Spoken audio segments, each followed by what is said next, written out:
Olá, meus seguidores queridos! Tudo bem? Espero que sim.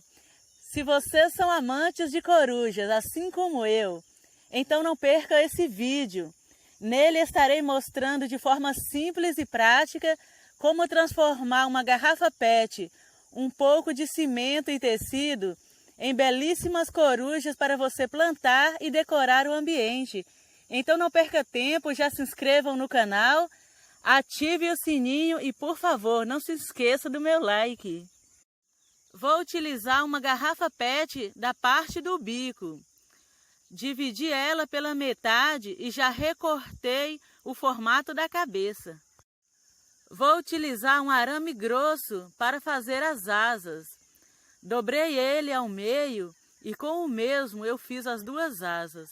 Vou utilizar esse pedaço de isopor para preencher a cabeça. Com um pedaço de tecido, eu amarro bem firme as asas na posição e prendo também o isopor à cabeça. Para fazer o leque da cauda, vou utilizar arame grosso também. Dobrei ele como um arco e amarrei bem firme na posição. Cortei as tiras de tecido e reservei. Fiz uma massa cremosa utilizando 2 medidas de cimento, 2 medidas de areia fina peneirada e 1 medida de argamassa. Agora encharco as tiras de tecido para envolver toda a coruja com elas. Antes de envolver a cauda e as asas com tecido, eu coloco um pedaço de arame ao meio para dar sustentação. Estou fazendo um vaso em formato de coruja, mas se você prefere a corujinha e não o vaso, então você pode substituir a garrafa PET por um pedaço de isopor. É só você recortar o isopor no formato do corpo e fixar as asas e a cauda. O processo é o mesmo: cimento, arame, tecido e as penas 3D para dar um charme. Depois de envolver a coruja com tiras de tecido, cubro ela com uma camada dessa massa e deixo secar à sombra. Então venho contornando e recolhendo o excesso de massa da peça. Para minha massa de modelar, eu utilizo 2 medidas de cimento, 1 medida de argamassa e 1 medida de areia fina peneirada. Coloco água aos poucos e amasso bem e deixo a massa um pouco dura. Umedeço a peça e vou espalhando a massa até cobrir com uma camada fina dessa massa e vou alisando com pincel e água para ficar bem lisinho.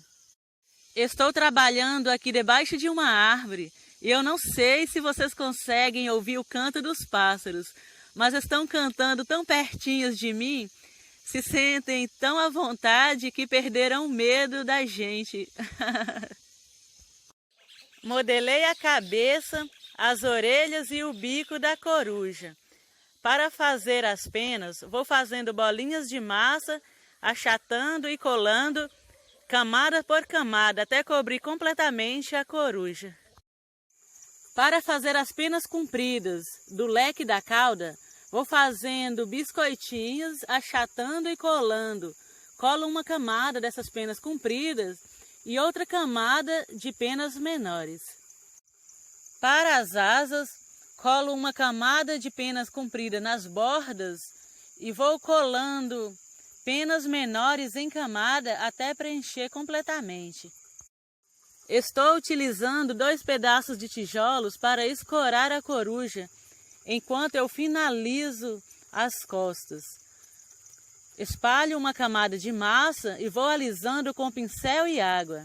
Deixo reto assim mesmo. Cortei pedaços de arame grosso, dobrei e torci. Fiz 2 ganchos para poder fixar nas costas da coruja e poder dependurá-la depois. Encaixei os ganchos e fui chumbando com massa para ficar bem resistente. Passo uma corda por entre os elos de arame e amarro bem firme. Passo o impermeabilizante e deixo secar para a pintura. Dou uma demão de tinta branca para a cor fixar bem. Pinto a coruja toda de marrom e deixo secar. Para não correr o risco de erro, eu desenho os olhos a lápis e depois venho contornando com tinta preta e um pincel. Misturei as cores amarelo e vermelho e fiz um tom de laranja fogo para pintar os olhos. Pinto o bico de preto. Retiro o excesso de tinta do pincel e vou dando pinceladas de leve, tipo desenhando as penas pequenas que a coruja tem na cabeça. Vou contornando cada pena com tinta preta. Retiro o excesso de tinta do pincel e vou dando pinceladas de leve, tipo arranhando. Ficam uns detalhes bem bonitos. Parece até pena de verdade. Eu amei as corujinhas. Obrigada a todos pelo carinho e até o próximo vídeo, se Deus quiser.